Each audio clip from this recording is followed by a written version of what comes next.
जहां तक तेजस्वी के वादे की बात है तो अगर उस हिसाब से देखें तो बिहार के करीब 90% परिवारों में कम से कम एक सदस्य को सरकारी नौकरी देनी होगी। और इसका मतलब यह है कि तेजस्वी को कम से कम 2 करोड़ 48 लाख लोगों को सरकारी नौकरी देनी होगी। मतलब करीब अगर 2.5 करोड़ इसको मान ले मोटा मोटा, तो 2.5 करोड़ सरकारी नौकरियां ये कोई मामूली बात है क्या? आज के टाइम में सरकारी नौकरी में मिनिमम सैलरी, सबसे कम सैलरी कम से कम 30,000 रुपए महीने तो मान ही लीजिए। और इस हिसाब से 2.5 करोड़ लोगों को नौकरी देने का मतलब समझ रहे हैं आप? सरकार को कम से कम हर महीने 74,000 करोड़ रुपए सैलरी पे खर्च करना होगा। 74,000 करोड़। और अगर साल में हिसाब लगाएंगे ना तो यह बैठता है 8,92,000 करोड़।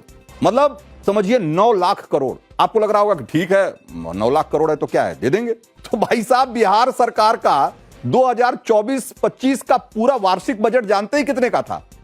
3 लाख करोड़ के आसपास का। तो 3 लाख करोड़ में पूरी सरकार, मतलब साल भर का बजट है जिस सरकार का, उसका मुखिया बनने का जो आदमी ख्वाब देख रहा है वो कह रहा है कि हम साल में जो है हम 8 लाख करोड़ की नौकरी दे देंगे, हम 8 लाख करोड़ सैलरी में देंगे।